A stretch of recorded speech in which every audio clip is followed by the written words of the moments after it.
My name is Julie, and my story starts in a busy home full of love, though it wasn't always shared. Equally growing up, our house was filled with laughter, crying, and the sound of little feet.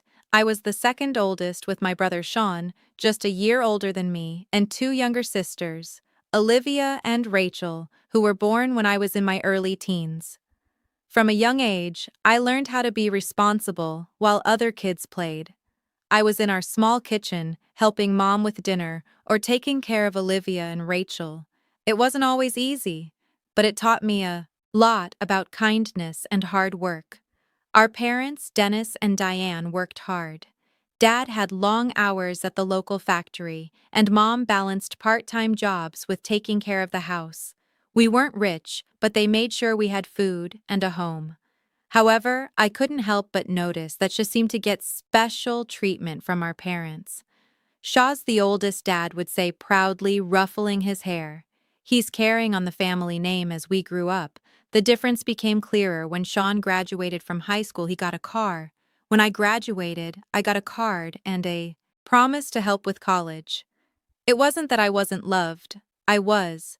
But the favoritism was obvious, and it shaped the way things worked in our family. Olivia and Rachel looked up to me a lot, almost like I was their second mom. I took that role seriously, wanting to be the best example I could for them. When I finished high school, I focused on going to college. My parents, as promised, had saved some money for our education. It wasn't enough to cover everything, but it was a good start. I chose to study finance, hoping it would lead to a steady job. It was just as tough as I expected, with long nights studying in the library. But I faced every challenge with determination. I helped Mom with house chores. Even though I had a lot of work, I always made time to call home. Mom would catch me up on the family news. Dad would greet me with a quick hello, and my sisters would fight over who got to talk to me first. I didn't hear much from Shawn directly. Usually Mom would tell me about him. He had started working at a local company and wasn't too interested in going back to school. Our parents, especially Dad, were proud of him. "Your brother's doing great in business," Dad would say during our rare chats. "He has a talent for it." I'd agree, even though it stirred a little competitiveness in me. But I reminded myself that life wasn't a race, and we each had our own journey. Over the years, I focused hard on my studies and part-time jobs, determined to make the most of the chance my parents gave me. Their financial help didn't cover everything, but it was a big support, and I was truly grateful. I knew they were making sacrifices to keep me in school, and I didn't want to let them down before I knew it. Graduation day came as I stood in my cap and gown holding my diploma. I looked out at the crowd to find my family there. They were Mom and Dad smiling proudly, Olivia and Rachel waving excitedly, and even Shawn was there standing a bit off to the side with a small smile after the ceremony. Mom gave me a tight hug, tears in her eyes. "We're so proud of you, honey," she said. Dad nodded and patted my shoulder, a little awkward but affectionate.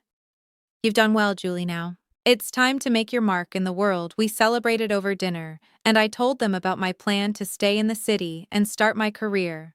I had thought about moving back home, but the job opportunities in the city were too good to turn down. My new entry-level job at a financial firm meant long hours, so I couldn't visit home often, only on holidays and a few long weekends. But I kept in touch, calling regularly and sending my sisters care packages. Everything changed about 8 years after I first left for college. I was at home, visiting and sitting in the kitchen with Mom, chatting over coffee when my phone rang. It was my boss, Julie. "I have some news," he said, sounding more serious than usual. "We're opening a new branch in your hometown, and I want you to lead it. It's a big promotion, but you'd have to move. Are you interested?" Without hesitation, I said yes. I'm definitely interested. When I got the job offer in my hometown, my company said they would pay for an apartment, but Mom and Dad insisted I move back home. "Come on, Julie." Mom said it'll be just like old times. I couldn't say no. On my first day back, I walked into our old house, and it looked smaller than I remembered. Olivia and Rachel, now in their late teens, ran to hug me. Shaw was living on his own and was already engaged later that night. After I finished unpacking, I sat with Olivia and Rachel in our old room. It felt nice to be home listening to their stories and laughing together. So tell me about C's fiancé, I said. Olivia and Rachel exchanged a glance. Her name's Evelyn, Olivia said slowly. She's different. Rachel nodded, yeah. She's from a rich family. Her dad owns the company Shaw works for now. Something in the way they said it made me curious, different how I asked, but they just shrugged and changed the subject. I decided to let it go for now. The next few weeks were busy with my new job, setting up the branch office. It was hard work, but I enjoyed it. In the evenings, I helped Olivia and Rachel with their homework, or chatted with Mom while she cooked dinner one Monday. We were all sitting around the table when the doorbell rang. Mom jumped up to answer it. "It's Shawn and Evelyn," she called out. I stood up excited to see my brother and meet his fiancée. Shawn walked in. First looking sharp in a suit, behind him was a tall, slim woman with perfect hair and clothes that probably cost more than my rent. Evelyn looked around the house like it wasn't good enough for her. "Oh, how quaint," she said, picking up one of Mom's knickknacks. I watched confused as Mom and Dad fussed over her, asking if she needed anything and apologizing for the smallest things. Olivia and Rachel stayed quiet, looking down when Evelyn made a rude comment about Rachel's clothes. I couldn't stay silent. I pulled Olivia aside. "What's going on?" I whispered. "Why is everyone letting her act like this?" Olivia sighed. "Shawn works for her dad. Now it's a big deal. Mom and Dad are scared if we upset her. Shawn might lose his job." I was shocked. This wasn't the family I knew. We never let anyone treat us like that. Things got worse at dinner. Evelyn started making snide remarks about my job and my clothes. I couldn't take it anymore. "Look," I said, "I don't know who you think you are, but in this house, we treat each other with respect. If you can't do that, maybe you should leave the room." Went silent. Evelyn's face twisted in anger. She grabbed her purse and stormed out, and Shawn followed. Looking torn as soon as they left, Mom and Dad turned on me. "Julie, how could you?" Mom cried. "You know how important this is for Shawn's dad?" Looked disappointed and said, "You need to control your temper. This could ruin everything for your brother." I couldn't believe what I was hearing. They kept begging me to apologize and be the bigger person. Finally, just to stop them from nagging, I agreed to try and make peace with Evelyn. The weeks flew by, and soon Shawn's wedding was all anyone could talk about. Evelyn took control of everything, bossing us around like she was planning a military event. Not a wedding, she dragged us to endless dress fittings, insisting we buy expensive gowns to match the venue style when I suggested something cheaper. Evelyn just laughed. "Oh, Julie," she sneered, "we can't have you looking cheap at my wedding. Can we?" Next came the bachelorette party. Evelyn handed out a detailed schedule with mandatory activities and outfit changes. It was ridiculous, but Mom kept giving me pleading looks, so I stayed quiet. Then came the big shock. Evelyn wanted us to do a dance at the wedding, not just a simple dance, but a full-on performance. "It'll be the highlight of the reception," she gushed. "You'll all look so cute." My stomach sank. I had injured my back years ago in a car accident, and dancing wasn't something I could do anymore, but I thought, how bad could it be? Well, it was pretty bad. I went to the dance studio, and the choreographer started talking about splits, lifts, and other wild moves. Evelyn was there, barking orders like a drill sergeant. "Come on, ladies, put your backs into it." I pulled out my phone, thinking I'd record the practice, but as I watched, I realized there was no way I could do this. It was way too much. "Hold on." I said, "This is crazy. We're not circus performers." "EVN. I can't do these moves." Evelyn's face twisted with anger. "What do you mean? You can't? Of course you can. Stop being difficult." "Julie," I stood my ground. "No. I mean, it I have an old back injury, and this kind of dancing isn't possible for me. That's when Evelyn really lost it. She started yelling and throwing around insults, then she hit me with fine. If you won't dance, you owe Shawn $10,000 as a wedding gift. It's only fair since you're ruining my special day. I was speechless. I looked at Olivia and Rachel, hoping they'd support me, but they just stared at the floor, clearly worried about what Em had said earlier. That was it. I'd had enough. You know what? Evelyn, keep your stupid dance. I'm out of here. I stormed out of the studio, my hands shaking as I held my phone, which was still recording the whole mess. I walked home, my mind spinning. What was I going to do now? How did things get so messed up? I burst through the front door, still angry from the dance rehearsal disaster. Mom and Dad were in the living room and they could tell something was wrong. I told them everything. The impossible dance routine, Evelyn's crazy behavior, and the $10,000 demand. I expected them to be on my side. Maybe even upset for me, but I got something completely different. Dad's, face turned red. Julie, how could you? After everything we've talked about, this wedding is important for Shawn's future. You need to apologize to Evelyn right now and agree to do the dance. I couldn't believe it. Apologize for what? Having a back injury, standing up for myself. Stop being so selfish. Dad shouted, "This isn't about you, it's about Shawn's happiness and success, so my happiness doesn't matter." I shot back, "What about my health?" The argument got heated quickly. We were yelling and tears were shed. But I refused to give in to Evelyn's ridiculous demands. That's when Dad said something that stunned me. "If you can't support your brother and his fiancée, then maybe you shouldn't be here at all." The room went silent that night. I packed a bag, ignoring Mom's weak attempts to calm things down. The next day, I moved into the apartment my company had offered me earlier. It was small and empty, but at least it was mine. The wedding came and went, but I didn't go. I couldn't stand the thought of watching my family cater to Evelyn's every whim. I spent that day alone in my apartment, torn between anger and sadness. A few days later, my phone blew up with notifications. Evelyn had posted on social media sharing a dramatic story about how I had tried to ruin her perfect day. She made herself look like the victim and painted me as the jealous, spiteful sister-in-law. The comments were even worse. Relatives I hadn't spoken into, and years suddenly became experts on my life, calling me selfish and cruel. Even Olivia and Rachel liked the post, which hurt deeply. Soon the calls started, aunts, uncles, cousins, all telling me how disappointed they were and how ashamed I should be. Olivia tried to reach out once, sending me a text saying she missed me, but when I suggested we meet up, she backed off, saying Evelyn wouldn't like it. I didn't try again after that. I threw myself into my work, hoping to finish my project and leave this town behind. But things kept getting delayed.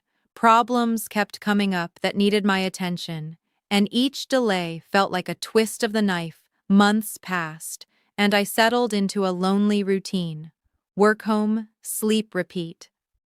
Had almost gotten used to the quiet when my phone rang one night. It was Rachel, and her voice was shaky.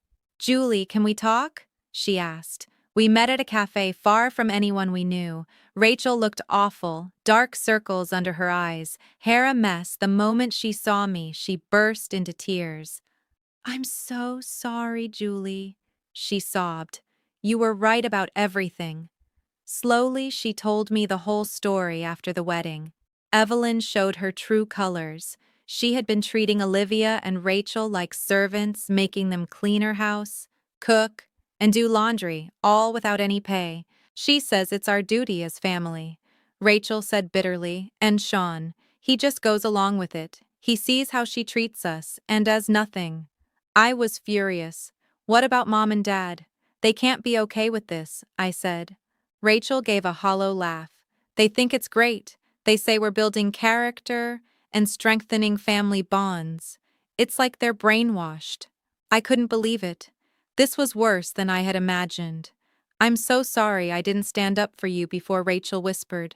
I was scared, we all were, but I can't take it anymore. Please, Julie, help us. The next day, I went straight to our parents' house. Mom opened the door, her smile fading when she saw me. Julie, what are you doing here? She asked, but I pushed past her into the living room. Dad was there reading the newspaper. He looked up with a frown. We need to talk, I said, about Evelyn and how she's treating Olivia and Rachel. Mom's face hardened. I don't know what Rachel's been telling you, but I cut her off. Don't, don't deny it. I know everything. How can you let this happen? They're your daughters. Dad stood up, his voice cold. Now you listen. Julie, Evelyn is family. She's given Shawn opportunities we could only dream of if the girls need to help out a bit. That's a small price to pay. I was stunned. A little help. She's treating them like slaves, and you're okay with that. Mom spoke up, her voice weak. You're exaggerating. The girls are fine. They're just what Mom. Just being abused by their sister-in-law while you look the other way. Dad's face turned red. That's enough. I won't have you coming in here and stirring up trouble. Evelyn is Shawn's wife. She's wealthy, and she can give this family a future. If you can't accept that, maybe you're not part of this family anymore. His words hit me like a punch. I stared at them, feeling like I didn't recognize them anymore. So that's it, I said quietly. You're choosing money over your own children. Mom wouldn't look at me, and Dad just glared. Get out, he said, and don't come back until you're ready to apologize to Evelyn and Shawn. I left my legs shaky, my heart breaking all over again as I walked away from the home I grew up in. I realized a tough truth. I couldn't change my parents' minds. They were too blinded by the promise of money and status, but I couldn't leave Olivia and Rachel to suffer. I had to find a way to help them, to save them from Evelyn, from our parents' refusal to see what was really happening, and from the life they seemed ready to accept. One day, I was getting ready for a big meeting, reviewing my notes and fixing my jacket. Then I saw a name on the guest list, James Anderson, CEO of Anderson Industries, and Evelyn's father. My heart raced. He wouldn't know me since I didn't go to the wedding, but I knew him. He was the man whose money had torn my family apart. The meeting started, all polite handshakes and fake smiles. James didn't even look at me. We talked business, went over numbers, and debated points. Then it was time for a coffee break. By chance, I ended up next to James. As we refilled our cups, he started talking, making small talk that somehow led to parenting. You know, he said proudly, I raised Evelyn to be humble, never let her flaunt our wealth. She grew up modest, well-mannered, even married a regular guy she respects. Everyone treats them like family. Something inside me snapped without saying a word. I took out my phone and played a video. I had almost forgotten about it. Showed Evelyn red-faced and yelling at the dance rehearsal. You stupid scum, she screamed on screen. Pay $10,000 or get out. Won't have you ruining my wedding. The color drained from James's face as watched his daughter scream at me, my sisters, and the bridesmaids. When it ended, there was only silence. I had no idea, James whispered. She's always so polite around me. I thought I raised her right. I braced myself, expecting him to get angry and leave. Instead, he looked at me, pleading, please tell me everything. So I did. I told him about the cruel comments, the way Evelyn forced Olivia and Rachel to work for her, and how she had turned my family against me. With every word, James seemed to age. I'm so sorry, he said. When I finished, I failed as a father. Please let me try to fix this. Before I could reply, he stood up and said, come with me now. We drove to Shawn and Evelyn's house. In silence. James's knuckles were white as he gripped the steering wheel. When we walked inside, the scene was worse than I imagined. Olivia was wearing a maid's uniform scrubbing the floors while Evelyn lounged on the couch, barking orders. James lost it. Evelyn, what is the meaning of this? How dare you treat people like this? Your own family. Evelyn's shock quickly turned into anger. She pointed at Olivia and said, I won. Apologize to servants. James's face turned purple with rage. That's it. You're cut off, no more money. No more house. I'm ashamed to call you my daughter James, said to Evelyn. Shawn tried to step in. Sir, please, the girls don't mind helping out. It's no big deal. But James turned on him. And you letting your wife treat your sisters like that? You're fired, both of you, out of my sight. Then he looked at me and Olivia, his voice softening. I'm so sorry for everything. Please let me help fix this. As we left, with Evelyn's angry screams fading behind us, I felt a mix of emotion, relief, and vindication, but also sadness. It didn't feel like a real victory. The fallout was quick and harsh. Instead of seeing the truth, my parents doubled down on their support for Shawn and Evelyn. They were furious at me, blaming me for ruining Shawn's easy life. How could you do this to your own brother? Mom cried over the phone. He had everything and now it's gone because of you. Dad was even worse. You've always been jealous of Shawn. He snapped. Well, congratulations. You've destroyed this family. Don't bother coming around anymore. You're not welcome. Their words stung, but I wasn't surprised they had made their choice long ago. And it wasn't me or my sisters. I focused on finishing the project that had kept me in my hometown for so long. When it was done, I packed in my apartment and left. Without looking back, I found a new job in another city, eager for a fresh start. Months went by. I built a new life, made new friends, and tried to forget the family that had turned their backs on me, but I couldn't stop worrying about Olivia and Rachel. I sent them texts, but their replies were always short and distant. Then one rainy night, there was a knock at my door. I opened it to find Olivia and Rachel standing there, soaked and holding suitcases. Julie, Olivia said, her voice shaky. We need your help over cups of hot tea.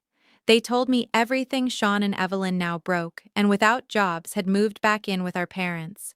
But instead of being humbled, Evelyn had become even more controlling. She treats the house like her personal kingdom, Rachel explained. And us? We're just her servants. Mom and Dad don't do anything, Olivia added.